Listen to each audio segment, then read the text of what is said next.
നമുക്ക് കാന്താരിമുളക് നല്ല ടേസ്റ്റി ആയിട്ട് വറുത്തെടുക്കാം.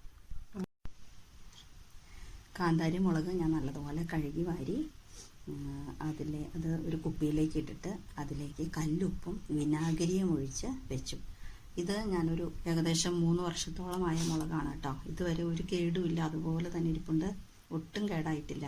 ഇനി നമുക്ക് ഈ വിനാഗിരിക്കകത്തുനിന്ന് എടുത്ത് വെച്ചതാണ് ഇപ്പോൾ ഇത് നമുക്കൊരു പ്ലേറ്റിലേക്ക്, സ്റ്റീലിൻ്റെ പ്ലേറ്റിലേക്കോ അല്ലെങ്കിൽ അടപ്പിലേക്കോ ഇങ്ങനെ സ്റ്റീലിൻ്റെ ഏതെങ്കിലും ഒരു പാത്രത്തിലേക്ക് ഇട്ടിട്ട് നിരത്തി വെയിലത്ത് വയ്ക്കാം ഉണങ്ങാൻ.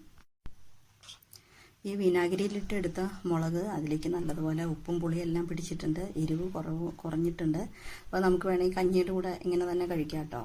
അത് കഴിഞ്ഞിട്ട് വെയിലത്ത് വെച്ച് ഉണക്കി കഴിഞ്ഞിട്ട് അതും നന്നായിട്ട് ഉണങ്ങി കഴിയുമ്പോൾ നമുക്ക് അങ്ങനെ കഴിക്കാം, അല്ലെങ്കിൽ വെളിച്ചെണ്ണയിൽ വറുത്തെടുത്തിട്ട് നമുക്ക് കഴിക്കാം. നല്ല രുചിയാണ്. വിനാഗിരിയിൽ നിന്ന് കോരിയെടുത്ത ഈ മുളക് നമ്മൾ വെയിലത്ത് വെച്ച് നന്നായിട്ട് ഉണങ്ങിയിട്ടുണ്ട് കേട്ടോ. ഇനി നമുക്ക് ഇങ്ങനെ തന്നെ വേണമെങ്കിൽ കഴിക്കാം. കഞ്ഞിയൊക്കെ കുടിക്കുമ്പോൾ അതിൻ്റെ കൂടെ ഇതോരോന്ന് കഴിക്കാം, അല്ലെങ്കിൽ നമ്മൾ വെളിച്ചെണ്ണയിൽ വറുത്തെടുക്കാം. ചീനച്ചട്ടി അടുപ്പത്ത് വെച്ച് വെളിച്ചെണ്ണ ഒഴിച്ചിട്ടുണ്ട്, നല്ലതുപോലെ ചൂടായിട്ടുണ്ട്. അതിലേക്ക് നമ്മൾ മുളക് എടുക്കുകയാണ്.